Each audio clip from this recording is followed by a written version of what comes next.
안녕하세요. 반갑습니다. 이번 시간에 앞 시간에 이어서 사회복지사 1급 시험 대비 핵심 요약 정리 지역사회복지론 제3강 강의를 시작하도록 하겠습니다. 3강 내용은요. 지역사회복지 실천 모델과 사회행동 전략과 전술입니다. 여기에서 지역사회복지 실천 모델은 시험에서 자주 출제되어서 여러분들 한 2문제 이상 출제되는 영역이고, 사회행동 전략과 전술은 전부 해서 1문제 정도 출제되는 그러한 분야다라고 보시면 되겠습니다. 그래서 이번 시간에 여러분들이 열심히 집중해 주시면 3문제에서 4문제 정도 커버할 수 있다라고 보시면 되겠습니다. 지역사회복지 실천의 목표입니다. 우선 지역사회복지를 실천하는 어떤 목표가 있는데 어떠한 목표를 들 것이냐, 크게 과업 중심의 목표와 과정 중심의 목표, 관계 중심의 목표로 설정할 수가 있습니다.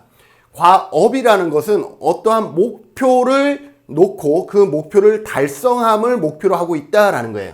그래서 지역사회에 대한 개입에 대한 성과 혹은 결과에 초점을 맞춥니다. 성과 혹은 결과에 초점을 맞추는 것을 뭐라 그래? 과업 중심이라고 얘기를 합니다. 그래서 과업 중심이라고 할 때는 보통 문제나 욕구를 해결하기 위한 이러한 단어들이 있습니다. 문제와 욕구를 해결하는 것이 뭐예요? 성과 또는 결과이겠죠. 그래서 과업 중심의 목표는 문제와 욕구를 해결하기 위해서 구체적인 사업을 완성하거나 문제 해결에 관심을 둔다. 이러한 단어가 있으면 이것은 과업 중심의 목표다라고 볼 수가 있고요. 과정 중심이라는 것은 그 결과보다는 결과를 만들어내는 그 과정에 목표를 두는 것이죠. 그래서 주민들의 역량을 강화시켜 준다든지 주민들을 조직화한다든지 이것이 과정 중심의 목표가 되겠죠. 과정 중심의 목표라는 것은 지역사회 개입을 위한 구체적인 수단과 방법, 결과가 아니라 수단과 방법에 초점을 두는 것이고, 지역 주민들의 참여, 자조, 협동 능력을 향상시키는 것, 이것이 뭐겠어요? 궁극적으로 어떤 목표를 달성하기 위한 중요한 과업이 되겠죠. 그래서 참여, 자조, 협동 능력을 향상시켜서 문제에 효과적으로 대처할 수 있는 뭐를 키워준다? 역량이라는 단어, 자조라는 단어가 나오면 이것은 과정 중심의 목표구나, 이렇게 볼 수가 있죠. 이를 위해서 로스만은 다음과 같은 세부 목표를 제시합니다. 여러분들 로스만 어떤 협동 관계를 수립해야 된다. 자치적인 구조를 창출해야 된다. 역량 기반을 향상해야 된다. 관심과 참여를 유도해야 한다. 공동사업에 대한 협력 및 지지를 이끌어야 된다. 토착적인 지도력 증대에 도모해야 된다. 라는 거죠. 자, 지역민들의 조직화를 강화시키고 역량을 키워주려고 그러면 중요한 게 뭐냐면 토착적인 지도력 증대를 도모하는 거죠. 내가 가서 계속 강의하고 잘하고 있다 이렇게 지지해 줄 수는 없는 거예요. 그러면 과정 중심의 목표가 성공하려고 그러면 그 안에, 그 지역 안에 그러한 역할을 할 수 있는 누구를 세우는 거예요? 지도자를 세우는 거죠. 지도자를 외부에서 세워서 안에 세우는 것이 아니라 안에서 그러한 지도자를 만들어서 그 지도력을 키워주는 것, 그래서 토착적인 지도력 증대를 도모한다. 이것이 뭐예요? 과정 중심의 목표다. 그래서 지역사회는 여러 집단 간의 협동관계를 수립하면 지역이 탄탄해지겠죠.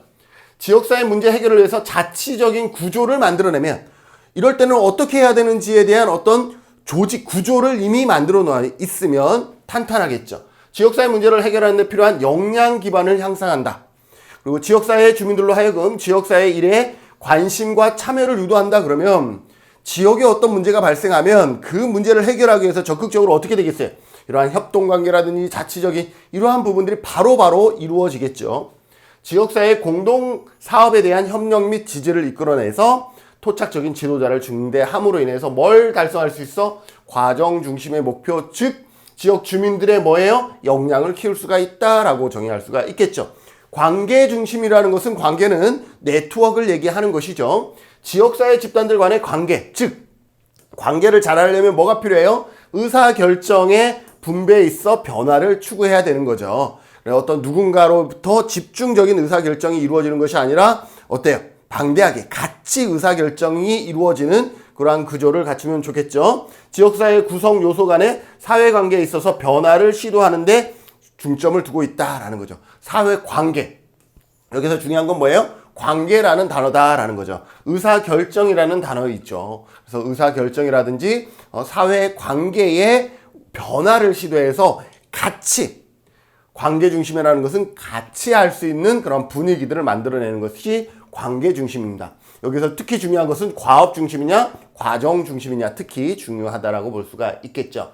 자, 그 다음 지역사회복지론에서 제가 봤을 때는 가장 중요한 학자 중에 하나가 누구냐면 로스만입니다. 로스만의 세 가지 모델은 로스만에서만 문제 해결에 도움이 되는 것이 아니라 다른 학자, 뭐 웨일과 갬블이라든지 테일러와 로버츠 다른 학자들의 모델에서도 로스만의 세 가지 모델을 알고 있어야 시험에 정답을 찾을 수가 있어요.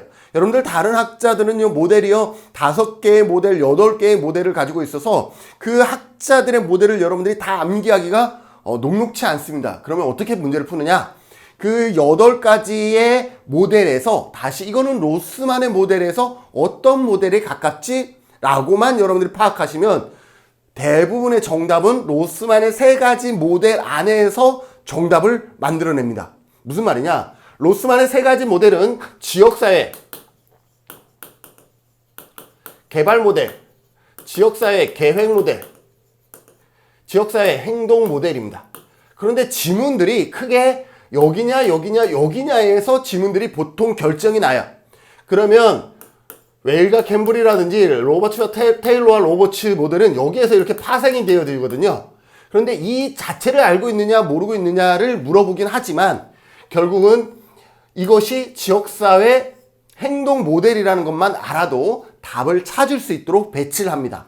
왜 그러냐면 로스만이라든지 이러한 다른 학자들이 전부 다 미국 지역을 배경으로 해서 이 지역사회의 3가지 모델들을 만들어낸 거예요. 그러니 전부 다 미국에 초점이 맞춰져 있다 보니까 크게 다르지 않다라는 거예요. 크게 다르지 않다라는 거예요. 그래서 여러분들 로스만의 3가지 모델을 여러분들이 집중해서 여러분들이 기억해 두시고 숙제해 주시고 암기해 주시고 이해까지 해 주셔야 됩니다. 지역사회 개발 모델이죠. 첫 번째 지역사회 개발 모델. 과정 중심 목표와 지역사회 중심입니다. 그래서 지역사회 개발 모델은 과정 중심의 목표가 있다라는 걸 우선 기억해 두셔야 되겠습니다. 그래서 지역사회 개발은 과정 중심이고요. 지역사회 계획 모델은 뭐겠어요? 과업 목표 중심이다 라고 볼 수가 있죠. 지역사회 개발이라는 것은 과정 중심입니다. 과정 중심하면 여러분들 뭐 생각해? 아, 조직화하고 역량을 키워주는 것이구나. 이런 거 생각해야 돼요. 왜? 자, 봐요. 과정 중심 수단과 방법에 초점을 맞추면서 어떻게 해요? 역량을 키워준다라는 거예요. 자치 구조를 만들어준다라는 거예요. 자, 그래서 지역사회 개발 모델은 과정 중심 모델이다. 과정 중심 모델이기 때문에 어떤 것에 관심이 있어요? 지역 주민들의 역량을 키워주는 것 1순위다 라고 보시면 되겠죠. 주민과 집단 간의 참여가 중요하죠. 조직화해야 되니까 주민 스스로 해결할 수 있는 능력. 다른 말로 이게 뭐예요? 주민 스스로 해결할 수 있는 능력, 역량이죠. 역량 강화하는 데 중점을 둔다라는 거죠. 다양한 집단의 참여를 강조한다. 과정 중심 참여가 이루어져야 되죠. 그래서 참여를 강조한다. 지역사회의 역량을 강화하고 역량 같은 말이죠. 사회 통합을 증진시키는 데 초점이 있다.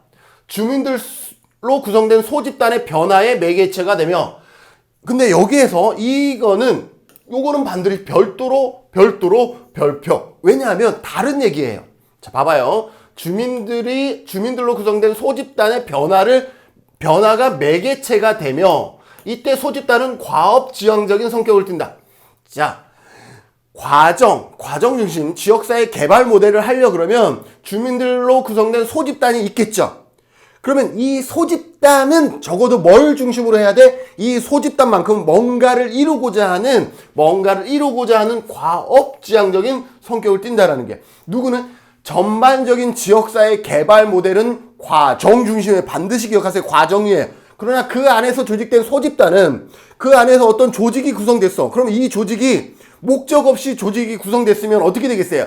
와해되죠. 그렇기 때문에 그 안에서 구성된 소집단만큼은 어떻게 된다? 과업지향적인 성격을 띄어야 된다. 시험에 나왔었어요. 이 지문 자체가 시험에 나왔었어요. 그래서 전체적인 과정은 전체적인 지역사회 개발 모델은 과정 중심 모델이지만 그 안에서 구성된 소집단만큼은 과업 중심, 어떤 목표를 중심으로 해야 뭐가 되겠어요? 그 소집단이 와해되지 않겠죠. 그래서 소집단은 과업 지향적 성격을 띈다라는 거 반드시 기억해 주세요. 자, 그리고 지역사회 개발 모델 전체적으로는 뭐예요? 과정 중심의 목표를 취하고 있다. 사회복지사는 이러한 것들을 달성하기 위해서는 어떤 역할들이 필요하죠? 조력자 옆에서 잘할 수 있다라고 지지해주고 조력해주고 조정자 그리고 교육자 등의 역할들을 해줘야 된다라는 것도 같이 기억해 두시고요. 자, 그럼에도 불구하고 한국의 문제점, 관련 집단들 간의 합의와 협력을 이끌어내는 것이 쉬워요? 쉽지 않아요? 여기는 합의와 협력을 이끌어내야 되는데 역량을 키우기 위해서는 그 자체가 쉽지 않은 한계가 있다라는 것이고, 공동의 이해관계와 관심사를 발견하는 과정은 쉽지 않다라는 것. 이 공동의 이해관계와 관심사가 있어야 소집단이 구성이 되고 또 그것을 해결하기 위한 역량 강화가 필요한데, 이러한 공동의 이해관계와 관심사를 발견하는 과정은 쉽지 않다라는 것. 이 부분은 여러분들이 잘 몰라도 이 윗부분은 반드시 기억해 두셔야 되겠습니다.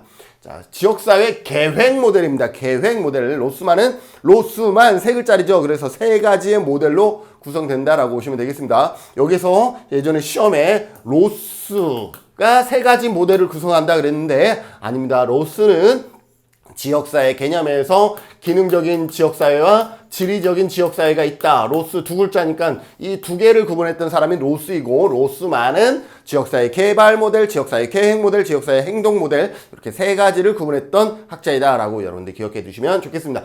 자, 지역사회 계획 모델이라는 것은 어떤 목표를 달성하기 위해서 계획, 프로그램을 수립한 것을 얘기하죠. 그렇기 때문에 계획 모델은 어떤 목표를 달성하는 과업 중심의 목표가 있다라는 것. 그러면 이 계획은 누가 세워요? 자, 지역사회 개발 모델은 주민 스스로예요. 주민 스스로가 핵심이고, 지역사회 계획 모델은 전문가가 합니다. 프로그램 보통 누가 짜죠? 프로그램은 보통 전문가가 기획하게 되는 거예요. 그래서 가장 전문가라고 얘기하는 엘리트 이론들이 발생하는 것이죠. 자, 그래서 사회 계획 모델은 전문가 중심이다. 과업 중심 목표다. 반드시 기억해 주시고요. 사회 문제 해결에 초점. 문제 해결. 과업이라는 것은 결국은 문제 해결이거든요. 그래서 과업 중심이고 문제 해결에 초점을 둔다. 전문가들의 조사와 분석을 통해서 기획은 누가 하는 거예요? 기획, 계획은 같은 말이에요. 기획은 우리가 계획을 수립하는 과정을 기획이라 그러고, 그것을 통해서 만들어진 결과는 계획이거든요. 자, 그래서 전문가들의 조사와 분석을 통해서 기획이 이루어지죠. 실현 가능한 대안을 마련하고 실행하는데 중점. 전문가와 계획과의 역할이 중요하죠. 그래서 사회 계획 모델, 이렇게 계획이라는 단어가 들어가면 무조건 전문가, 분석과, 기획과 이러한 단어들과 매칭하시면 됩니다. 과업 성취에 역점을 두죠. 자, 이거는 뭐예요? 지역사회 계획 모델은 전문가가 수립하고 밑에 사람 무조건 그 계획에 쫓아가는 것이죠. 그래서 위에서 밑으로의 전달 방법을 취하고 있죠. 그래서 위로부터의 접근, 하향식이다라는 거예요. 위에서부터 접근하는 거예요. 그래서 하향식 접근, 위로부터의 접근이라는 단어도 한 번쯤 기억해 두시고요. 사회복지사의 역할에는 전문가, 자료 수집, 분석 및 프로그램 계획, 평가를 담당하는 전문가 또는 계획가의 역할들을 해 주셔야 됩니다. 그래서 여러분들이 훌륭한 지역사회 복지사가 되려고 그러면 뭐 해야 되겠어요? 이렇게 전문가, 계획과 분석가 이러한 역할들을 여러분들이 해 주셔야 되는 것이죠. 한계와 문제점은 뭐냐? 계획 과정이 합리적이라고 해도 계획 과정이 합리적이라는 것은 가장 이성적이고 가장 논리적이라고 해도 합리성보다 문제 해결 과정에 미치는 정치적 영향력이 더 중요할 수 있다는 거예요. 이 분석을 통해서 가장 합리적이고 가장 논리적인 대안을 제시했는데 정치 세력에 밀려서 어때요? 그냥 정치가들의 의도에 의해서 흘러가 버릴 수도 있다라는 것이죠. 합리적인 포괄적인 대안을 마련하고 계획을 수립하기 위해서 충분한 시간이 있어야 돼요. 그런데 충분한 시간과 비용이 없다 그러면, 확보하지 못한다 그러면 어떻게 되겠어요? 한계에 부딪힐 수밖에 없다라는 것이죠. 저도 지역사회에서 연구 활동을 상당히 많이 하는데요. 정말 좀 안타까운 거는 어떤 연구는요? 이 정도의 예산이면 되는데 이게 도에서 나오는 예산이다 보니까 이만큼의 예산을 줘요. 그런데 이만큼의 예산에 해당하는 연구를 쓰지 않을 때가 있어요. 그리고 어떤 때는 시설에서 연구 의뢰가 들어와서요. 연구 자체는 설문지만 해도 20페이지야. 설문지가 20페이지라 그러면 응답자 찾기도 어렵고요. 그 응답 코딩하는 것도 어렵고요. 코딩해서 나중에 분석하는 것도 시간이 많이 들어가고요. 이만큼인데 예산은 요만큼이야. 이런 경우들이 되게 많다라는 거죠. 뭐 저 같은 경우는 뭐 100% 그러지는 않겠지만 예산에 상관없이 시간이 되면 최대한 연구에 참여하려고 노력은 하고 있는데 그러한 한계와 문제점이 있다는 거죠. 비용과 그 다음에 시간이 충분하지 못할 때에는 적절한 대안을 찾기가 어려울 수 있다는 한계들이 있다는 것 기억해 두시면 좋겠습니다.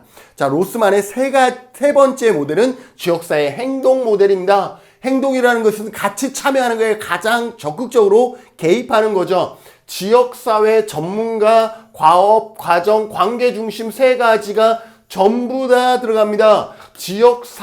지역사회라는 것은 뭐예요? 비전문가예요. 비전문가. 시민들이죠. 시민들 플러스 전문가. 왜냐하면 과업이 들어갔죠. 과업은 전문가예요. 그죠? 과정이 들어갔죠. 과정은 지역사회 비전문가죠. 그러니까 과업과 과정이 합쳐졌으니까 뭐도 필요해요? 관계도 필요하겠죠. 그래서 지역사회 행동 모델은 전문가와 지역 주민이 손에 손을 잡아서 같이 참여하는 것이다 라고 보시면 되겠죠. 그래서 지역사회의 권력과 자원의 불평등한 관계 반드시 기억하세요. 사회정의 이러한 단어가 나오면 부당한 대우나 불이익 이러한 단어가 나오면 이건 지역사회 행동이에요. 왜? 여러분들 사회복지사죠. 사회복지사인데 그냥 이 A라는 사람이 마음에 들어서 A라는 사람의 행동을 옆에 가서 지지해 주겠어요? 절대 그러시면 안 돼요.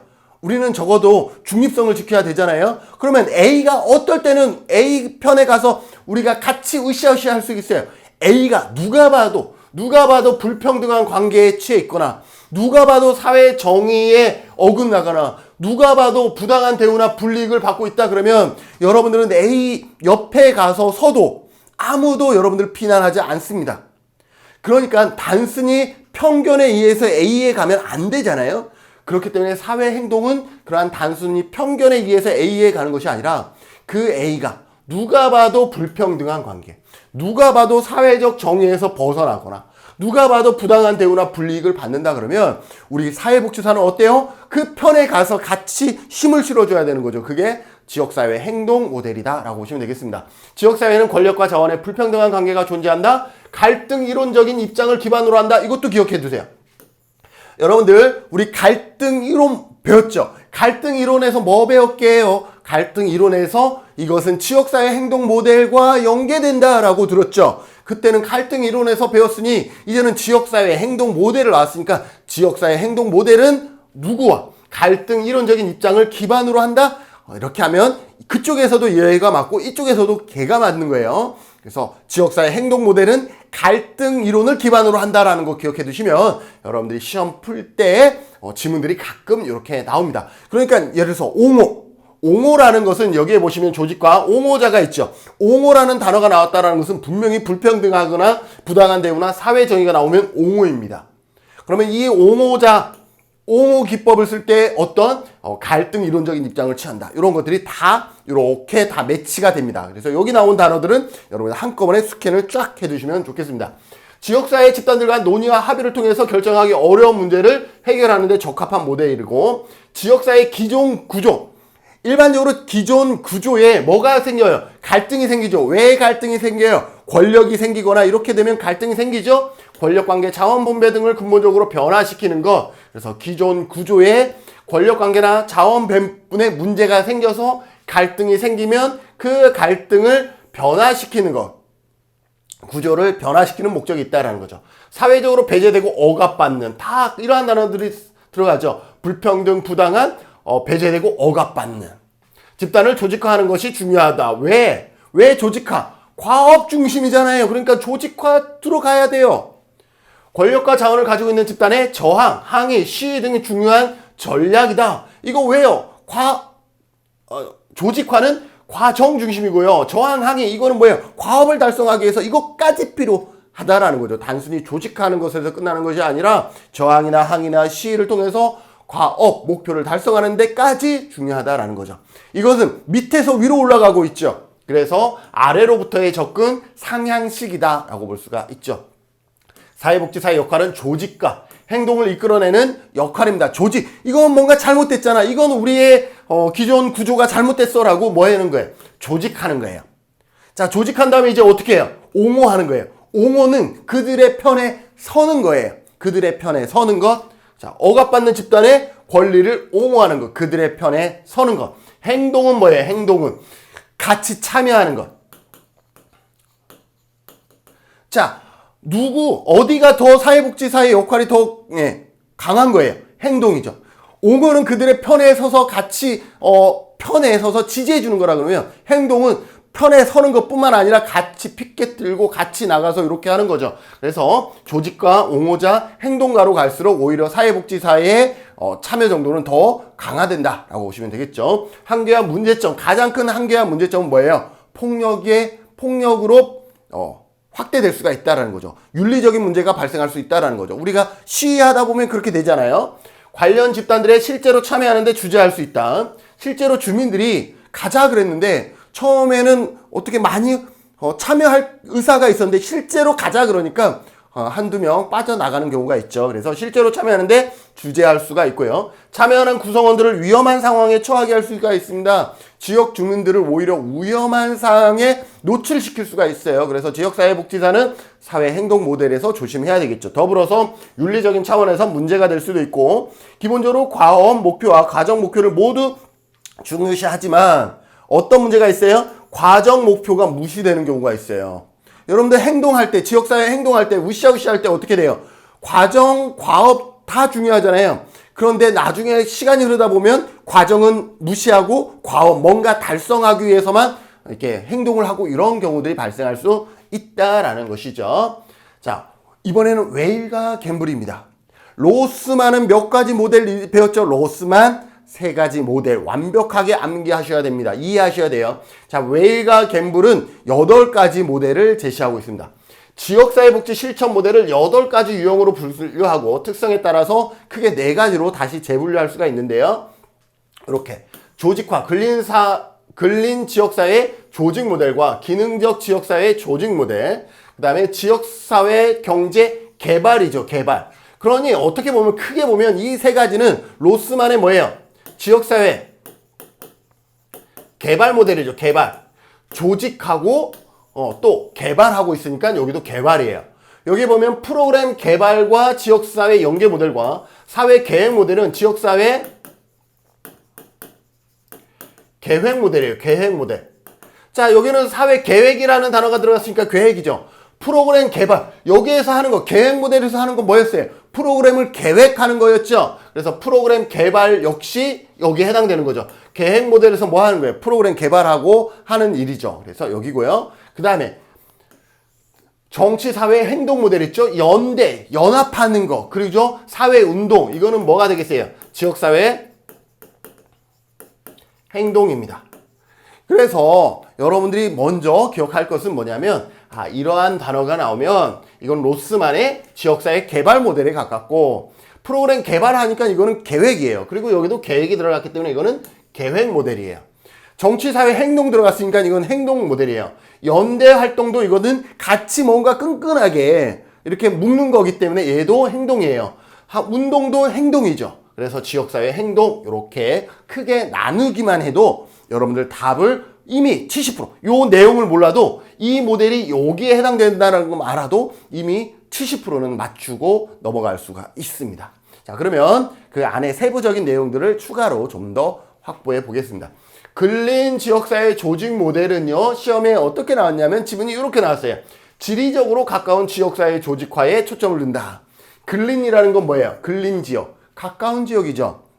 그래서 지리적으로 가까운 동일한 말인데 시험에 그렇게 나왔어요. 그러니까 사람들이 이게 너무 쉽잖아, 이건 답이 아닐 거야, 이렇게 착각하시는 분들도 있는데 맞습니다. 근린 지역사회 조직 모델은 물리적, 즉 지역사회, 물리적인 지역사회를 중심으로 합니다. 그러니까 로스의 지리적 지역사회와 뭐예요? 기능적 지역사회가 있었죠. 로스에 의하면 근린지역사회 조직 모델은 지리적 지역사회예요. 그래서 여기 보면 지리적으로 가까운 지역사회 조직에 관심이 있다. 근린지역사회입니다.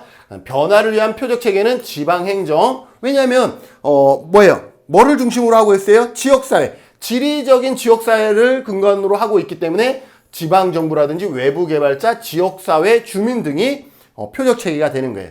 지역사회 주민의 능력개발을 강조합니다. 왜 지역사회 주민의 능력개발을 강조할까요? 여기 지역사회 개발 모델은 뭐예요? 지역 주민들의 역량을 키워주는 것 핵심이었죠. 그래서 지역사회 주민의 능력개발을 강조하는 것이죠. 자, 두 번째는 기능적 지역사회 조직 모델입니다. 자, 여기 근린지역사회는 지리적인 지역사회를 기반으로 한다 그러면 기능적 지역사회는 당연히 로스에 의한 기능적 지역사회를 기반으로 하고 있겠죠. 그래서 기능적 지역사회에 초점을 두고 있다. 지적장애 아동의 사회재활. 이거는 뭐예요? 이러한 문제, 공동의 문제를 가지고 있죠. 공동의 문제. 기능적이라는 것은 뭔가 공동의 사람들이 모인 것을 기능적이라 그래요. 그래서 이거는 한 예인 거예요. 지적장애 아동의 사회재활. 이거는 이러한 문제를 가진 부모들의 모임이겠죠. 그럼 뭐예요? 공동의 문제를 가진 집단이기 때문에 이거는 기능적 지역사회죠. 자, 그러면 기능적 지역사회는 지리적 지역사회처럼 가까이 이렇게 모여 있는 것이 아니라 전국에 퍼져 있겠죠. 전국에 퍼져 있어요. 그래서 공동 관심사나 이슈를 기반으로 이게 이거가 됐든 다른 거가 됐든 적어도 공동의 관심사나 이슈를 기반으로 하는 것이 기능적 지역사회 하면 이러한 설명들이 나오겠죠. 이해 당사자를 조직화하는 데 초점을 두고 구성원들이 지리적으로 흩어져 있기 때문에 기능적이라는 것은 전국적으로 퍼져 있음에도 불구하고 얘가 같으니까 공동 관심사나 이슈가 같기 때문에 서로 뭉치는 거잖아요. 원활한 소통을 위한 정보 전달자로서의 역할이 중요하다라는 거죠. 그래서 변화를 위한 표적체계에는 일반 정부기관 이렇게 되고 주요 전략은 특정 이슈나 집단에 대한 정책. 왜냐하면 여기가 기능적이기 때문에 공동의 집단에 대한 정책이라든지 행위 및 인식의 변화에 초점. 행위 및 인식의 변화에 초점. 이런 것들이 전부 다 지역사회 개발 모델과 매칭되고 있다라는 것이죠. 세 번째, 지역사회 사회 경제 개발 모델입니다. 지역사회의 사회와 경제를 어떻게 해야 된다? 개발해야 된다라는 거 아니겠어요? 로스만의 지역사회 개발 모델과 관련된다. 지역사회의 경제 개발과 사회 개발이 동시에 진행되어야 한다는 관점이다. 경제 개발과 사회 개발이 동시에 진행되어져야 한다. 그래서 내외부적인 자원 개발과 활용을 강조하고 있습니다. 변화를 위한 표적 체계에는 경제가 있기 때문에 금융기관, 재단, 외부 개발자, 지역사회 주민 등이 여기에 해당되고요. 지역사회의 사회 경제 개발에 투자할 자원들을 확보하기 위해서 이게 중요하다라는 거예요. 내외부적 자원의 개발과 활용을 강조하고 이것을 확보하는 것이 중요하다라는 의미를 가지고 있고 설득하는 것이 중요하다. 여기에 대표적인 예로 이런 거죠. 여러분들 방글라데시에 그라민 뱅크가 있어요. 그라민 뱅크가 어떤 것이냐면 방글라데시의 무담보 소액 대출이에요. 여러분들 어때요? 뭐 지금은 사업 잘못 시작하면 망하기도 하지만 우리가 경제가 성장할 때는 어때요? 누군가가 사업을 시작하면 그래도 기반을 닦아 나갈 수가 있는데 사업을 시작하려고 해도 돈이 없어서 시작조차를 못하는 사람들이 많이 있었다라는 거죠. 그래서 방글라데시의 그라민뱅크는 어때요? 무담보, 담보 없이도 소액을, 큰 돈은 아니지만 소액을 대출해 주는 거예요. 그러면 대출받은 이 사람들이 어떻게 돼요? 그것을 기반으로 해서 사업을 하고 또 성장하기 시작을 하는 것이죠. 자, 담보 없이 대출했기 때문에 나중에 돈 못 돌려받는 거 아니에요? 담보도 없기 때문에 그 돈 날아가는 거 아니에요? 그래도 회수율이 90% 이상 아주 높은 회수율을 보였다라고 볼 수가 있죠. 그러면서 그 돈으로 성공한 사람들은 지역사회에서 이제 늘어나기 시작을 하는 뭐예요? 단순히 사회 개혁만으로는 이루어지지 않는다라는 거죠. 같이 경제 개발도 같이 이루어져야 되는데 열악한 사람들은 늘 담보가 없기 때문에 대출할 수가 없고 또 대출을 받더라도 이자를 내야 되는 그러한 대출밖에 없으니 돈을 벌어도 이자 납입하는데 다 탕진한다라는 거예요. 그래서 그러한 문제들을 해결하기 위해서 방글라데시의 그라민뱅크는 무담보 소액 대출로 사회적인 경제 모델의 좋은 롤 모델로 제시되어져 있었죠. 자, 5회 때 시험에 어떤 지문이 나왔냐 한번 볼까요? 지역사회의 사회경제개발 모델은 지역 주민들을 표적 체계로 한다. 그죠? 지역사회 주민을 표적 체계로 한다. 맞죠? 그래서 이렇게 그냥 변화를 위한 표적 체계도 여러분들이 기억해 주셔야 되는 것이 뭐냐면 웨일과 갬블의 모델은 뭐가 중요하다? 이 변화를 위한 표적 체계가 누구냐에 따라서 이렇게 나누고 있다라고 보시면 되겠습니다. 자, 다음 사회 계획 모델과 프로그램 개발 모델입니다. 자, 사회 계획 모델과 프로그램 개발 모델은 뭐예요? 로스만에 의해서 지역사회 계획 모델이죠. 그런데 여기서 나왔듯이 사회 계획 모델과 프로그램 개발과 지역사회 연계 모델은 목적이나 방법 측면에서 서로 중복되는 경우도 있어서 엄격히 구분하는 거 쉽지 않다라는 거예요. 그러니 시험 낼 때 얘가 나오든지 얘가 나오지 얘 지문을 2개를 해서 정답이 얘가 나오는 경우는 아주 드물다라는 거예요. 거의 불가능하다라는 거예요. 왜? 서로 중복되는 내용들이 많기 때문에 얘가 정답인데 얘가 보기에 같이 나오는 경우는 많지 않다라는 거예요. 그러면 여러분들이 결국은 누구만 알면 돼. 로스만에 의해서 얘가 둘 중에 하나가 뭐예요? 지역사회 계획 모델인 것만 알면 아마 지문에 정답 보기에는 4번이 나왔거나 5번이 나왔을 확률이 크다. 물론 둘 다 답이 아니면 둘 다 보기에 나올 수가 있는 것이죠. 자, 지역 사회 계획 모델입니다. 객관성과 합리성에 기반을 두고 지역사회 문제를 해결하려는 모형입니다. 그러니까 이게 합리성, 계획이라는 것은 전문가에 의해서 이루어지기 때문에 가장 합리성이라는 것은 뭐예요? 가장 논리적이고 이성적인 걸 합리적이라고 얘기를 하죠. 그래서 객관적 조사와 자료 분석 등을 기초로 한다. 지역사회 계획 모델과 동일한 설명들이죠. 변화를 위한 표적 체계에는 지역사회 지도자의 관점과 인간 서비스 지도자의 관점 이런 것들이 있고요. 사회복지사는 조사자. 왜? 계획 모델이니까 조사자, 프로포절 작성자 다 계획에 해당되죠. 관리자 등의 역할이 있다라는 거. 프로그램 개발과 지역사회 연계 모델도 마찬가지예요. 프로그램 개발이라는 것이 들어가 있기 때문에 로스만의 사회계획 모델에서 추가적으로 세분화돼. 그러니까 여기와 다르지 않다라는 거예요. 여기에서 추가적으로 세분화됐을 뿐이지 여기 지역사회 계획 모델의 하나다라고 보시면 되겠죠.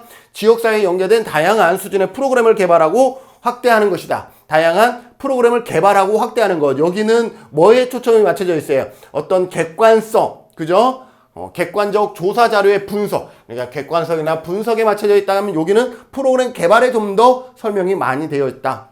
지역사회 내 다양한 대상자들과의 연계 및 주민들의 참여가 중요하다. 왜? 지역사회 연계 모델이기 때문에 뭐까지? 지역 주민들의 참여까지도 포함하고 있다.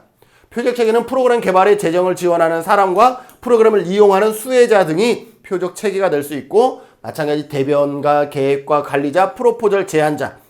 그래서 여기는 분석 쪽에 좀 더 가깝다 그러면 여기는 프로그램 쪽에 좀 더 가까우나 두 가지를 어떻게 할 수 있어요? 서로 중복되는 경우도 있어서 엄격히 구분하는 것은 쉽지 않다라는 거예요. 그래서 여러분들 이 타이틀만 보면 사회 계획 모델은 지역사회 계획 모델이구나. 프로그램 개발도 프로그램이니까 지역사회 계획 모델이구나. 이렇게 로스만의 모델을 적용하시면 좋겠습니다. 자, 그 다음에 세 번째는 지역사회 행동 모델입니다. 그래서 정치사회 행동, 연대활동 또는 연합 모델이 있고요. 사회운동 모델, 이건 다 지역사회 행동이구나. 자, 지역사회 행동하면 여러분들 뭘 기억하라 그랬어요? 불이익, 불평등, 사회 정의 이러한 부분에 대해서 갈등 모델을 기반으로 하는, 그래서 사회복지사가 그들의 편에 서는 옹호와 또 그들에서 같이 활동하는 행동가의 역할들이 필요하다. 이렇게 정의할 수 있겠죠? 그래서 정치, 사회, 행동 모델은 행동을 취하되 어디에서 행동 취하는 거예요? 정치적으로 행동 취하는 거죠. 그래서 정책과 법, 그리고 정책 위반자들의 변화를 통해서 사회 정의, 왜 지역사회 행동 모델이기 때문에 사회 정의를 추구하는 것이다. 정책 또는 정책 결정자의 변화, 위반을 하려고 그러면 이분들의 생각이 바뀌어야 되겠죠? 그렇게 되고, 변화를 이끌어내기 위해서 조사 작업, 정치적인 캠페인, 옹호, 집단소송, 로비 활동. 행동이긴 하지만 정치적인 압력을 가할 수 있는 그러한 행동들 중심으로 하고 있다라는 것이고요. 연대 활동, 연합 모델은 정말로 사람들이 손에 손을 잡고 이렇게 하는 거잖아요. 그래서 지역사회가 당면한 문제가 한 집단의 노력만으로는 해결하기 어렵기 때문에 분리된 집단 및 집합적인 사회 변화에 동참시키려는 것을 목적으로 하고 있다. 말 그대로 많은 사람들이 참여하는 거. 그죠? 노조를 하더라도 많은 노조원들이 참여해서 10사람의 노조원, 10%의 노조원이 참여했다가 아니라 100%의 노조원이 다 참여했다. 이게 훨씬 중요하잖아요. 그래서 연대, 연합 모델인 거죠. 다양한 개별 집단 및 조직들이 독립성을 유지하면서 새로운 조직을 구성하거나 연대하는 것에 초점을 둡니다. 그래서 여러분들 뭐 소상공인, 뭐 연합회, 뭐 이러면서 뭐 코로나 상황에 대응하기도 하고 이런 부분들을 얘기하는 것이죠. 그 다음에 사회운동 모델입니다. 운동. 사회운동을 통해서 바람직한 사회변화. 바람직한 사회변화. 이거 전부 다 뭐예요? 지역사회 행동 모델의 핵심적인 용어들이죠. 사회정의도 나왔죠. 또 실현하기 위해서 사회 전체적인 변화에 초점. 여기 사회정의. 같아요. 그래서 지문에 얘가 나오고 얘가 나오면 답을 찾기가 어려워요. 나중에 문제가 될 수 있어요. 그래서 이 세 가지를 하나로 통틀어도 여러분들 이 세 가지는 전부 다 지역사회 행동 모델이구나. 이렇게 여러분들이 요약하실 수 있으면 오히려 답을 찾는 데는 크게 어려움이 없다. 사회운동은 어떨 때? 반전운동. 우리 베트남 전쟁이라든지 이것이 발생했을 때 반전운동들을 많이 했죠. 전쟁에 반대하는 반전운동이라든지 인권운동, 여성운동 등 지역 차원에서부터 광범위한 범위까지 개입하는 모델이다. 이것이 사회운동 모델이다라는 거 기억해 두시면서 로스만의 모델을 기반으로 해서 웨일과 갬블의 모델을 이해하시면 되겠습니다. 다음 테일러와 로버츠의 모델입니다. 테일러와 로버츠의 모델은요, 특징이 있는데 로스만의 기본 세 가지 모델을 중심으로 웨일과 갬블, 테일러와 로버츠 전부 또 로스만 전부 다 미국을 기반으로 했기 때문에 다 로스만을 기본으로 해서 합니다. 그래서 프로그램 개발 및 조정 모델과 지역사회 연계 모델을 어떻게 했다? 추가해서 5가지 모델을 제시했다. 그래서 테일러와 로버츠 5가지 모델 기억하시고, 자, 근데 여기에서 이 5가지 모델을 뭘 기준으로 해서 나눴냐면 후원자와 클라이언트의 의사결정 권한 정도. 후원자의 권한이 더 강하냐? 클라이언트의 의사결정 권한이 더 강하냐에 따라서 5가지로 나눈 거예요. 여기서 후원자는 전문가라고 볼까요? 전문가.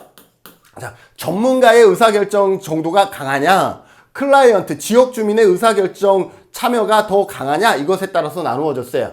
자, 여기에 보면 프로그램 개발 및 조정 모델은 누가 강한 거예요? 전문가. 후원자가 전문가니까 전문가의 권한이 100이야. 지역 주민은 참여할 수가 없는 거예요. 그리고 맨 끝으로 여기 나와서 정치적 역량 강화 모델은 누구의 입김이 센 거예요? 이거는 클라이언트. 클라이언트의 영향력이 100%인 거예요. 지역사회 연계 모델은, 연계라는 것은 그죠, 중립이잖아요. 그래서 후원자 이퀄 클라이언트 이렇게 보시면 돼요. 그래서 프로그램 개발 및 조정 모델은 누구의 역할이 강하다는 거예요? 전문가가 100% 결정한다라고 보시면 되겠죠? 그래서 프로그램 개발 및 조정 모델, 프로그램 개발 및 조정 모델은 공공기관을 중심으로 프로그램을 개발하고 조정해 나가는 모델이다. 공공기관에서 프로그램 할 때 우리한테 막 물어보지 않잖아요. 요즘은 좀 물어보긴 하는데, 그죠? 물어보지 않잖아요. 자기들이 다 결정해서 우리는 쫓아가야 되잖아요. 그러한 것을 프로그램 개발 및 조정 모델이라고 합니다. 그래서 후원자가 전적으로 100% 의사결정을 하고 클라이언트는 이들에 의해서 기획된 서비스를 그냥 어떻게 하는 거예요? 제공받는 것이다 라는 거죠. 그래서 클라이언트의 참여는 매우 제한적이다. 왜?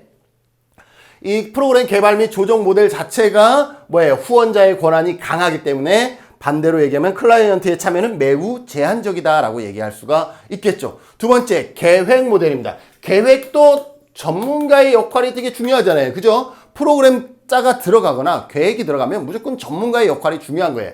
그래서 로스만의 사회계획 모델에서 의사결정에 있어 상호 교류와 인간지향적인 특성을 추가한 것으로 사회계획 모델에서와 같이 조사 연구와 객관적 분석에 초점을 맞춥니다. 왜? 다 같은 개념이기 때문에. 동시에 의사결정 과정에서 조정 등 과정지향적인 실천도 추가합니다. 왜? 여기에서 인간지향적인 특성을 약간 추가했기 때문에. 그래서 핵심은 그거예요. 핵심은 이게 프로그램이 계획보다 좀 더 강하다라고 보시면 되겠죠. 그래서 프로그램이 계획보다 조금 더 강하고 여기에서 계획에는 뭐가 포함된다? 계획에는 인간 지향적인 특성들을 약간 포함했다. 그래서 요 세 학자는 거의 비슷한 논점, 아주 크게 다르지 않다라는 거예요. 왜? 같은 지역을 배경으로 했기 때문에 그렇습니다. 그래서 여전히 클라이언트의 영향력은 미약하다라는 거. 왜? 계획이라는 거 그럼에도 불구하고 전문가 중심이기 때문에 후원자의 영향력이 강하다. 지역사회 연계 모델, 지역사회 연계는 뭐예요? 반반이라 그랬죠. 클라이언트의 개별적인 문제를 지역사회 연계, 지역사회 연계라는 것은 약국이나 병원이나 이러한 곳과 연계하는 거죠. 하다못해 문구점과도 연계할 수 있고 철물점과도 연계할 수 있는 그것들을 지역사회에 연계하여 지역사회의 문제를 해결하고자 하는 모델입니다. 로스만의 모델에는 포함되지 않은 모델로서 사회복지 간의 다양한 구성원, 행정과 사회복지사 이하, 자원봉사 등이 이 클라이언트의 문제 해결을 위해서 필요한 연계활동, 즉 조직 간 관계 형성 및 지역사회의 지지, 자원 확보 등을 통해서 접근해 나가는 것. 그래서 지역사회 연계 모델은 자원봉사자, 자원확보 이러한 단어가 들어가면 지역사회 연계 모델인 거예요. 연계라는 것은 어떤 자원봉사라든지 자원 이거 전부 다 연계를 통해서 가능한 거죠. 인적 자원, 물적 자원 그죠? 그래서 클라이언트와 후원자의 영향력은 동등한 모델이다, 연계 모델이다 라고 보시면 되겠죠. 자, 지역사회 개발 모델. 개발 들어갔으니까 이건 뭐가 되겠어요? 지역사회 개발 모델이 되겠죠. 로스만에 의해서. 그래서 지역사회 자체의 역량을 개발하는 거. 자체적 역량. 지역사회 개발하면 지역 주민들 스스로 자체적 역량 다 들어갔죠. 그래서 지역사회 문제를 스스로 해결할 수 있도록 지지하고 지원하는 모형이다. 그래서 로스만의 지역사회 개발 모델과 같은 뜻이다. 시민 참여에 기반을 둔 자조적 활동, 시민 역량 개발, 자체적 리더십 다 들어갔잖아요. 그죠? 등을 통해서 지역사회 개발을 추구한다. 지역복지 실천가는 조력가의 역할을 한다. 로스만의 지역사회 개발 모델과 밀접한 관련이 있고 클라이언트에게 상당히 많은 권한이 있다라는 거예요. 누구보다? 전문가보다는 당연히 지역사회 개발 모델은 클라이언트에게 좀 더 많은 권한이 있겠죠. 그리고 클라이언트에게 강력한 권한이 있는 건 뭐예요? 정치적 역량 강화. 역량이라는 단어가 있어서 여러분들이 이거 지역사회 개발 이거 아니에요. 정치적 역량 강화 이러니까 뭐예요? 정치적으로 뭐 하는 거예요? 액션 취하는 거죠. 행동하는 거죠. 그래서 지역사회 행동 모델과 연계된다라는 거 기억하세요. 사회적으로 배제된 그룹이 사회적으로 배제됐다 그러면 뭐예요? 지역사회 행동이잖아요. 그죠? 사회적 참여를 지원하고 지지하면 스스로의 권리를 찾고 확대시켜 나갈 수 있도록 하는 모형이고 사회복지사는 교육자, 개발자, 선동가, 운동가의 역할을 한다. 로스만의 사회 행동 모델과 밀접하고 클라이언트에게 100%의 권한이 있는 모델이다 라고 보시면 되겠죠. 16회 시험에 어떻게 나왔냐면 정치적 여기는 권력 강화죠. 시험에 그러니까 역량 강화라고 안 하고 권력 강화라고도 나올 수 있는 거예요. 정치적 권력 강화는 갈등 이론과 다원주의 사회에서의 다양한 이익 집단들의 경쟁 원리에 기초한다라고 얘기를 하고 있습니다. 그래서 갈등 이론, 갈등 이론 이러한 부분들이 나오는 것이죠. 그래서 여러분들이 지역사회 행동 모델하면 이거는 불이익을 당하는 사람들, 사회 정의를 추구하기 위하여 갈등 모델을 기반으로 한다. 이러한 것들을 전부 다 여러분들이 매칭해 주시면 되겠습니다. 여기까지 하고요. 그 다음에 포플의 모델은 좀 다릅니다. 포플의 모델은 영국을 배경으로 하다 보니까 로스만하고 매칭이 안 돼요. 여기 보면 로스만의 3가지 모델과 테일러와 로버츠의 5가지, 웰과 갬블은 8가지 모델은 미국의 경험을 기출해서 만들어졌기 때문에 이 3가지의 모델은 로스만을 통해서 우리는 전부 다 해결할 수 있어요. 그러나 포플의 모델은 영국의 경험을 바탕으로 만들어졌기 때문에 로스만하고 매칭할 수가 없는 거예요. 그래서 얘는 자체적으로 공부해야 되지만 여기에 보면 감귤이 사라졌어요. 여기 보면 테일러와 로버츠까지는 감귤이 있었는데 포플의 모델은 감귤은 사라졌어요. 그래서 출제될 확률은 다른 학자에 비해서 낮다라고 보시면 되겠습니다. 그럼에도 포플의 모델을 8가지를 제시하고 있는데 여기는 여러분들이 지문을 읽으시면 충분히 찾아 나갈 수가 있어요. 지역사회 보호라는 것은 지역사회에서 말 그대로 우리 지역, 마을에서 보호하는 거잖아요. 그래서 노인, 장애, 아동 등 지역 주민들의 복지를 위한 사회관계망과 자발적 서비스를 증진시키는 데 목적이 있고 복지 욕구를 충족시키는 데 자조 개념을 개발하는 데 집중한다. 지역사회 보호는 말 그대로 지역사회에서 보호하는 것이고 지역사회 조직은 지역사회의 그런 보호를 갖출 수 있는 조직들을 만들어내는 것이죠. 기관 간의 상호 협력을 증진하고 서비스의 중복을 방지하고 복지 전달의 효과성과 효율성을 높이고자 하는 것 뭐예요? 조직의 어떤 행정, 운영에 관한 부분들이죠. 그래서 지역사회 조직이라는 단어를 썼고요. 지역사회 개발이라는 것은 뭐예요? 로스만으로 쳐도 지역사회 개발 모델과 같은 거예요. 지역사회 구성원들의 삶의 질을 향상시키기 위해서 기술과 실력을 습득하는 것, 다른 말로 역량을 키워주는 것, 교육 중요하죠? 통해서 자조 개념을 중지시키는 것. 이거는 로스만의 지역사회 개발 모델과 설명이 유사하네요. 그죠? 사회 지역 계획입니다. 계획이라는 단어가 들어갔기 때문에 그 계획이라는 단어에서 품고 있는 뉘앙스는 전부 다 같은 거예요. 사회 정책과 사회복지기관의 서비스를 분석하고 계획이기 때문에 서비스를 분석하고 주요 목표인 우선순위를 설정한다. 서비스 프로그램의 기획, 적절한 자원의 동원, 서비스와 프로그램의 집행 및 평가 등. 그래서 계획이라는 단어가 들어갔기 때문에 서비스와 프로그램이라는 단어가 계속 반복되어지고 있다. 지역사회 교육이라는 것은 말 그대로 교육에 관한 것이겠죠. 교육과 지역사회 간의 관계를 보다 밀접하고 동등한 관계로 설정했다. 그래서 교육과 지역사회 관계를 그래서 비판적 사고와 담론에서 억압적인 조건이나 환경을 변화시켜 나가는 행동 양식을 고양시킬 수 있다라는 데 초점을 두고요. 지역사회 행동은 말 그대로 행동이죠. 행동이라는 단어가 들어가면 뭐예요? 갈등주의 이론에 기반한다 그랬죠? 갈등과 직접적 행동을 하는 거며 행동이라는 것은 직접적 행동이죠. 같이 동참하는 것. 그래서 불균등한 권력. 이거 뭐예요? 불평등. 그래서 평등하게 만들도록 대응하는 것이고 직접적인 행동을 선호한다. 그래서 로스만의 지역사회 행동 모델과 설명이 유사하고요. 여권주의적 지역사회는 말 그대로 여권 중심적인 페미니즘을 적용하는 모델이다라고 보시면 되겠어요. 그래서 여성 불평등이 사회적 요인에 대해서 집합적인 대응을 통해서 여성의 복지를 향상시키는 것을 추구하는 여권주의는 페미니즘적 모델이다라고 보시면 되고, 인종차별은 그 중에서 또 인종에 관한 문제이겠죠. 지역사회 복지 실천에서 인종차별에 저항하거나 그들의 권리를 보호하는 것, 인종차별 철폐다라는 거죠. 그래서 이러한 단어가 나오면 그냥 바로 이거구나 라고 여러분들이 보시면 되겠습니다. 캠페인이나 자주집단 형성, 직접 행동, 다양한 방식을 통해서 전개할 수가 있겠죠. 자, 여기까지 해서 우리가 여러 가지 지역사회의 모델에 대해서 살펴봤고요. 자, 그러면 여기에서는 대상 집단을 이기기 위한 힘의 전략입니다. 힘의 전략. 여기서부터는 감귤이 사라져요. 그래서 출제 빈도는 다소 적지만 어렵지 않기 때문에 여러분들이 한번 빠른 시간 내에 한번 살펴보는 것도 도움이 되겠다라는 거죠. 사회 행동에서의 파워, 힘은 뭐예요? 사회 행동에서의 힘은 어떤 거예요? 사회 행동에서 어떠한 힘의 원천에 의존할 것인가, 이걸 상당히 중요하죠. 그러면 어떠한 힘을 의존할까요?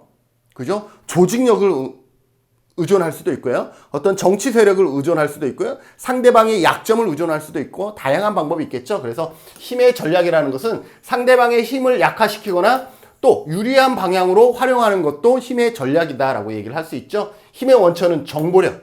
정보가 많으면 우리가 이겨요. 그죠? 우리가 많은 정보를 가지고 있어요. 이게 뭐가 문제고 어떻게 나중에 어떻게 흘러갈 것인지 많은 정보를 알고 있어요. 그러면 정치가들에게 어떻게 가서 이거는 이렇게 되니까 당신 알아서 하세요. 당신 나중에 표 붙으려면 이거 알아서 하세요. 이렇게 할 수 있죠. 현재 사태에 관한 정보나 지식을 정부 당국이나 정치인들에게 제공함으로써 문제 해결에 대한 논의와 결정을 이끌어낼 수 있는 정보력도 상당히 중요합니다. 그리고 대상 집단에 대한 힘의 직접적인, 그죠? 반대되는 대상, 그러니까 적대 집단에게 불편과 손해를 증가시킴으로써 과시하는 힘, 사회 행동에서 가장 많이 쓰죠. 사회 행동에서 힘을 직접적으로 행사하는 많이 쓰고요. 피해를 입힐 수 있는 잠재력. 피해를 주는 것보다 피해를 입힐 수 있어. 내가 이거 폭로하면 너 큰일 날걸. 이렇게 나한테 아직 히든 카드가 있어. 이러한 것들을 과시하는 것. 그래서 피해를 입힐 수 있는 잠재력까지만 보여주는 것이 오히려 더 상대방을 긴장하게 하죠. 제가 분명 뭘 가지고 있길래 저렇게 큰 소리 치는 거야? 뭐지 이러면서 더 어떻게 되겠어요? 궁지에 몰리겠죠. 그래서 실제로 피해를 입히는 것보다 그럴 수 있는 잠재력이 있음을 상대에게 주지시켜주는 것이고, 약점을 이용한 수치심을 자극하는 거죠. 약점을 언론에 노출시키거나 그들의 주거지에 공개하는 방법이고, 동원 능력. 실제로 사회행동에서 가장 많이 쓰는 것은 힘의 행사이지만 동원 능력은 사회행동에 있어서 가장 중요한 힘의 원천입니다. 얼마나 많은 사람을 동원하느냐가 힘의 원천이 되는 거예요. 그래서 동원 능력은 많은 사람을 동원함으로써 잠재력을 보여주는 것이고 아주 중요한 힘의 원천이라고 얘기할 수가 있습니다. 타 조직과 협력 전력은요, 그나마 시험에 많이 나오는 게 이쪽이에요. 협조와 연합과 동맹이에요. 어디로 갈수록 더 강한 협력을 이루었냐면 동맹으로 갈수록. 협조는 타 조직과 최소한의 협력 관계예요. 가장 최소한의 협력 관계를 하는 것은 뭐다? 협조할게. 그래, 이번에 협조할게. 알았어. 이번엔 협조 못하겠다. 이렇게 얘기할 때 최소한의 협력 관계를 협조라고 얘기를 하는 거죠. 필요에 따라서 일시적인 협력, 일시적 기억하세요. 협조, 일시적. 언제든지 한쪽에 의해서 중단될 수가 있습니다. 반면에 연합이라는 것은 이 일시적보다는 좀 더 끈끈한 거예요. 그래서 협조보다는 조직적인 협력 관계다. 조직적인. 계속적이나 누순하게 구조화되어 있다. 계속적이에요. 계속적이다. 반면에 아주 반드시 해야 되는 것은 아니고 누순하게 구조화되어 있는 그런 형태다라고 보시면 되겠죠. 연합하였다고 모든 활동에 참여해야 되는 것은 아니다라는 거예요. 왜? 누순한 구조이기 때문에. 선택할 수 있다라는 거예요. 그러나 계속적이기 때문에 운영위원회와 같은 조직을 구성하여 회의를 소집하고 공동의 관심사에 대해서 협의한다는 거죠. 사회복지 현장에서는 가장 많이 씁니다. 사회복지 조직에서 가장 많이 쓰는 건 뭐예요? 연합이에요. 예를 들어 지역아동센터 연합회. 그죠? 뭐 지역아동센터 협조체 이런 거 안 하잖아요. 지역아동센터 연합체. 재가장기요양기관 연합회. 이런 식으로 연합이라는 단어를 많이 쓰죠. 근데 여러분들 지역아동센터 연합회라고 했다 그래서 지역아동센터의 연합회에서 하는 행사 모두가 다 참석하나요? 그렇지 않죠. 그럼에도 불구하고 연합회 우리가 가입 기관이라는 것들에 대해서는 우리가 이견이 없죠. 그래서 사회복지 현장에서 가장 많이 쓰면서 협조보다는 보다 조직적인 협력 관계다라는 거 기억해 두셔야 되겠습니다. 동맹, 가장 고도의 조직적인 협력, 동맹을 맺었다라는 것은 이거는 빼도 박도 하지 못하는 거예요. 그냥 죽을 때까지 같이 가는 거예요. 혈서를 썼다라고 보시면 되겠어요. 그래서 유사한 목적을 지닌 조직들이 영구적인 협력을 전제로 한다. 영구적 하면 동맹입니다. 회원 조직으로부터 승인을 받은, 그래서 동맹이기 때문에 가장 강력한 어떤 중앙 기구들이 있겠죠. 그래서 중앙위원회나 별도의 사무조직이 활동을 기획하고 결정하게 됩니다. 여기에 운영위원회와는 차원이 다른 것이죠. 그래서 11회 13회 때 보면 협조는 어때요? 최소한. 그래서 일시적인 협력, 필요에 따라 탈퇴가 가능하죠. 협조는 특정 이슈에 관해 유사 조직들이 일시적으로 연결된 것. 일시적이라는 단어가 들어가면 협조다라는 것을 기억하시고, 조직 간의 협력 체계 정도는 협조, 연합, 동맹의 순으로 갈수록 강화된다. 이렇게도 시험에 나옵니다. 조직 간의 협력 체계는 협조, 연합, 동맹의 순으로 갈수록 더 어떻게 된다? 강화된다라고 시험에 나올 수도 있었다라는 것 기억하시고요. 자, 법적 행동이 있고, 자, 법적 행동이라는 것은 직접적으로 내가 참여하는 것이 아닌 간접 행동이에요. 그리고 사회적 대결은 직접적으로 내가 참여하는 직접 행동이에요. 그래서 법적 행동과 사회적 대결 두 가지는 직접이냐 간접이냐 크게 나눌 수가 있고요. 법적 행동이라는 것은 어때요? 법을 통해서 어떤 문제 해결에 접근하는 방법이죠. 조직의 활동을 공식적으로 합법화시킬 수가 있어요. 왜? 법적으로 우리가 접근하고 있기 때문에 그 자체가 합법화시킬 수가 있고, 상대방의 급작스러운 조치에 공격을 위한 시간을 얻어낼 수가 있어요. 누군가가 우리 지역사회에 뭔가 했어요. 그러면 우리가 뭘 하는 거예요? 법적으로 대응을 하는 거죠. 그래서 뭐 법원에다가 뭔가를 내고 하면 상대방은 어때요? 법원에 이의 신청이 들어갔기 때문에 상대방은 그 이의 신청에 대한 법원의 판결이 나오기 전까지는 행위를 할 수 있어요, 없어요? 없죠. 그래서 공격을 위한 시간을 얻어낼 수가 있다라는 것이에요. 법적 행동은 많은 비용이 들어요. 왜? 변호사를 사야 되기 때문에 많은 비용이 들기 때문에 위헌만으로 이슈에 대한 논의를 이끌어낼 수가 있어요. 상대적으로 우리가 법적 대응을 했어요. 그러면 상대방도 어떻게 돼요? 법적인 대응에 맞추는 그런 어떤 행위들을 해야 되겠죠. 그럼 상대방도 누구를 사야 돼요? 변호사를 살 수밖에 없어요. 그럼 비용이 발생하죠. 그럼 어떻게 되겠어요? 아이고, 이거 변호사 사고 하면 이거 300~400만 원 들어갈 건데 너희도 변호사 사면 힘들잖아. 그럼 우리 이 정도에서 합의합시다. 이렇게 나올 수가 있는 것이죠.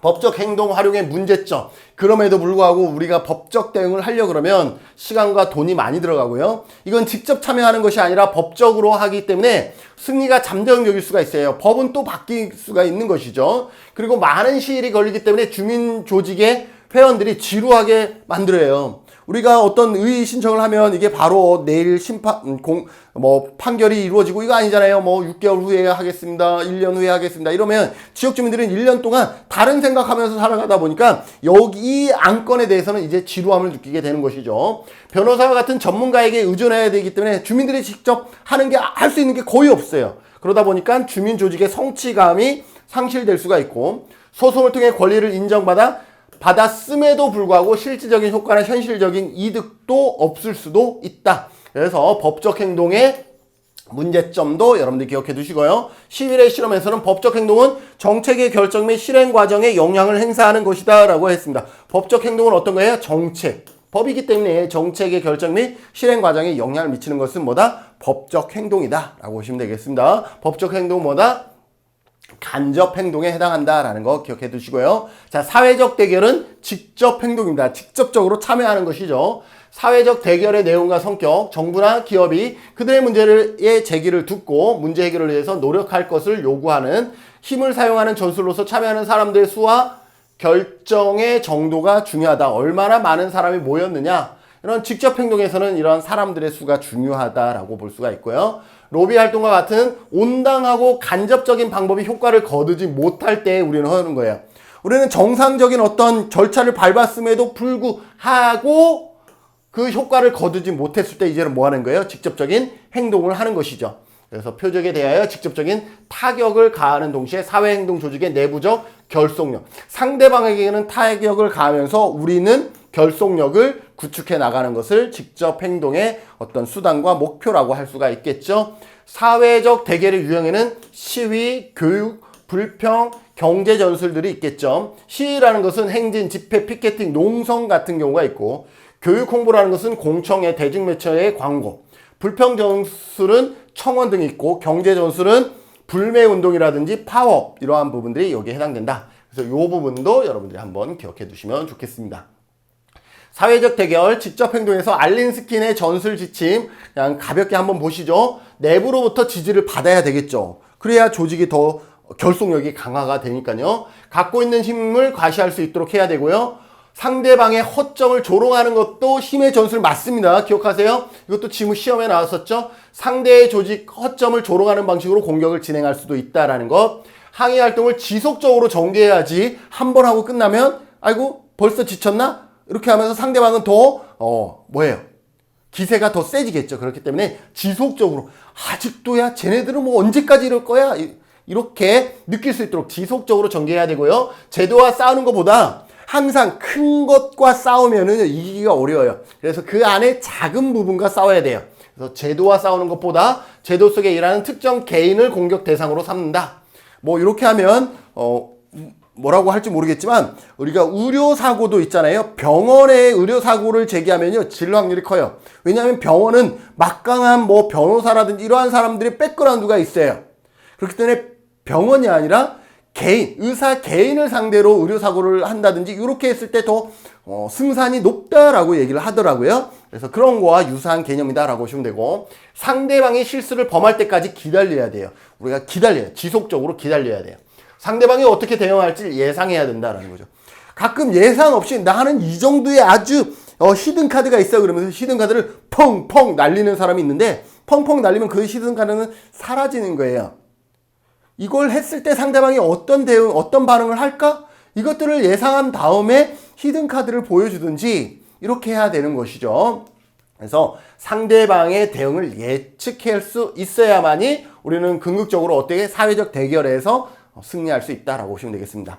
문제점, 조직의 세력을 유지시키지 못할 수도 있어요. 중요합니다. 정부의 관리를 요구받아들였음에도 불구하고 시위가 끝나는 뒤에는 실천에 옮겨지지 않을 수도 있고요. 가장 이러한 직접 행동은 폭력으로 변질될 수가 있고 불법적이거나 비윤리적일 수 있다는 문제가 있다는 거 기억해 주시면서 판례 시험에서는 직접적 대결. 자, 직접적 대결이라는 것은 뭐예요? 사회적 대결을 얘기합니다. 간접은 직접적 대응을 얘기하는 것이고요. 그래서 이러한 직접적 대결을 진행할 때에는 조직의 세력을 유지하기 어렵다라는 점도 고려해야 한다. 직접 행동을 하게 되면 세력들이 조금 와야 되겠죠. 참여하겠다, 참여하지 않겠다.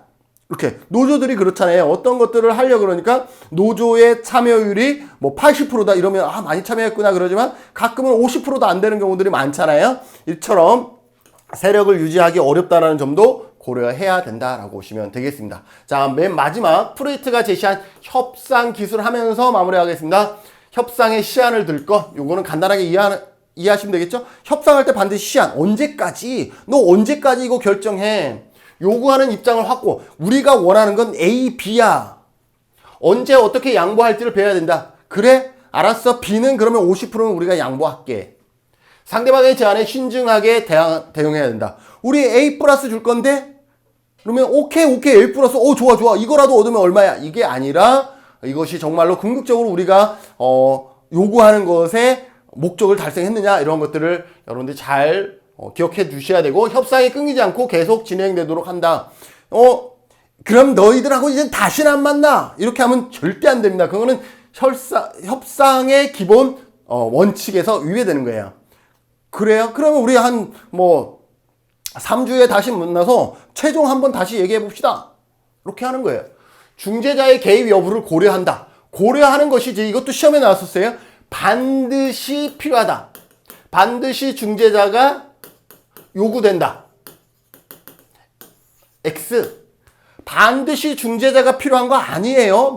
중재자의 개입 여부를 고려할 필요가 있다라는 거죠. 누군가가 중재해주면 좋을 수 있으니까 중재자가 우리는 그럼 중재자를 둘까? 이것을 고려할 수 있다라는 거예요. 고려할 수 있다까지 하면서 네. 여러분들 여기까지 강의 들으셨나요? 갑자기 저도 깜짝 놀랐습니다. 이걸 넣는지도 까먹었는데 제가 영상을 준비했다가 이 영상을 찍는 거는요. 이제 조회수 300이 되겠구나라고 하는 시점에서 촬영을 하고 있어요. 준비는 미리 좀 해놨다가 그래서 오늘이 며칠이죠? 제가 시간 가는 줄을 몰라서요. 자, 오늘 며칠이냐 하면 오늘이 9월 12일 일요일이네요. 시간 가는 줄을 몰라요. 바쁘게 살다 보니까 여러분들도 아마 충분히 바쁘게 살고 계실 것 같고 그중에 공부까지 하니까 여러분들의 시간도 많지 않을 건데 저도 마찬가지 바쁘게 살고 있는데요. 12일이에요. 아마 오늘 중에 300회가 조회수 300이 되지 않을까라고 예상해서 영상을 찍었어요. 자, 그래서 여러분들에게 그러니까 첫 번째 영상은요. 이틀 조금 지나니까 300을 찍더라고요. 근데 두 번째 영상은 이제 점점 힘든 거지. 첫 번째 영상도 아직 안 봤는데 두 번째 영상 봐야 돼. 이렇게 되는 거죠. 그래서 점점 이제 힘들어질 거예요. 자, 두 번째 영상은 이제 거의 3일하고도 반이 지나야 이제 제 예상으로는 300회가 될 것 같아요. 조회수가. 그래서 아주 깜짝 이벤트, 아주 그냥 소소한 이벤트라 이벤트라고 얘기할 수 없어서 타이틀은 아예 안 적을 거고요. 여러분들만 아세요. 여기 이 영상에 이벤트, 아주 작은 이벤트지만 이벤트 포함됐다는 거 여러분들만 아시고 이까지 본 사람만 아시고 소소한 이벤트라 너무 작아요. 나눔의 집 사회복지사 1급 기출문제 분석집 한 권, 요거 한 권 여러분들 당첨자에게 택배로 보내겠습니다. 이거는 뭐냐면 여러분들이 이론을 공부하면 반드시 기출문제를 풀어보셔야 된다 그랬죠. 그래서 제가 강의 도중에도 기출문제에선 이런 지문이 있었어 라고 제시하고 있잖아요. 요거는 기출문제를 분석했어요. 그리고 이 기출문제 분석 영상도 제가 찍고 있어요. 여러분들 아시죠? 제가 나눔의 집 강의 교수라는 거. 그래서 여기에 기출문제도 풀이도 제가 찍고 있어요. 그래서 지금 이걸 지금 찍고 있는 상태예요. 그런데 나눔의 집에서 저한테 교재를 보낼 때 2권을 보냈더라고요. 그러니 한 권은 내가 강의할 때 낙사도 하고 메모도 해야 되니까 내가 썼는데 이 한 권은 놔두면 이거 정말 저한테는 더 이상 가치는 없는 거잖아요. 그래서 여러분들한테 드리려고 하고 있습니다. 그래서 요거 한 권인데 기출문제를 여러분들이 한번 마스터할 수 좋아요. 여기에 보면 답이 표시가 안 돼 있어요. 답이 요 뒤에 별도로 이거 쪼갤 수가 있어요. 이거 요렇게 요거 한 권인데 요 한 권을 다시 요렇게 2권으로 나눌 수가 있어요. 깨끗하게 2권으로 나눌 수가 있어요.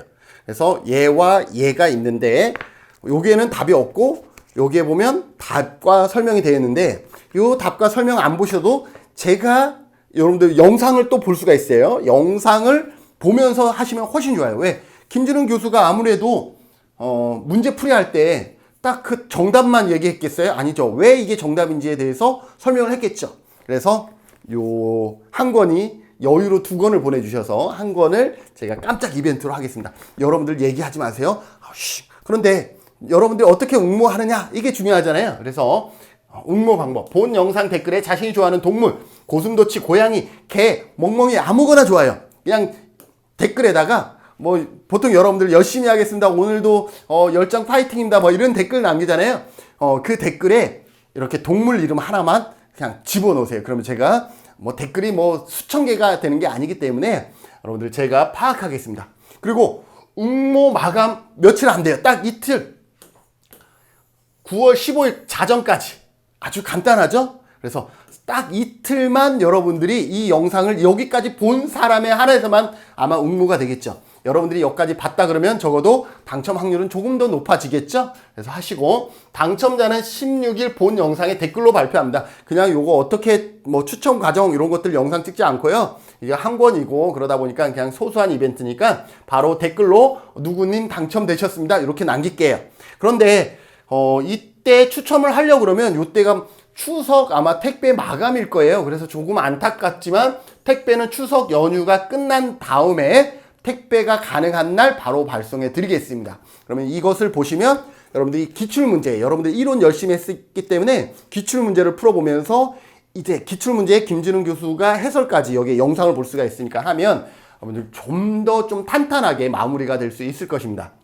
그래서 소소한 이벤트 그냥 뜬금없이 동물 이름 적어주시면 되겠습니다. 그렇다고 뭐 고양인데 우리 집 고양이는 뭐 천사예요. 그래서 천사 적어주면 이건 안 돼요. 그럼 내가 파악을 안 되니까 그냥 말 그대로 순수한 동물 이름을 적어주시면 응모했다라고 간주해서 그분들 중에 제가 랜덤 함수로 알아서 제가 하고 딱 결과 그 당첨자 한 사람만 이 영상 댓글에다가 남기도록 하겠습니다. 자, 이러한 소소한 이벤트까지 여러분들이 끝까지 영상을 보고 끝까지 영상을 보기 위해서가 아니라 봐야 합격하거든요. 여기 여러분들 끝까지 참여한 것을 독려하기 위해서 이 영상 뜬금없이 집어넣었다라는 것, 이벤트 뜬금없이 집어넣었다라는 것 여러분들 기억하시면서 끝까지 화이팅 하시기를 응원하면서 지역사회복지론 특강, 무료 특강 제3강 강의를 모두 마치도록 하겠습니다. 여러분들 조회수가 늘어나면 4강 영상도 바로 업로드가 되는데 문제는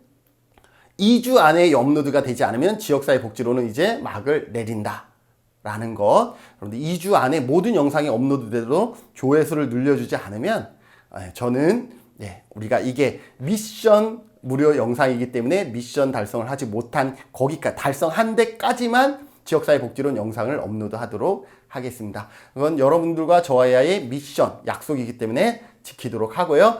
영상 강의는 여기서 마치도록 하겠습니다. 수고하셨습니다.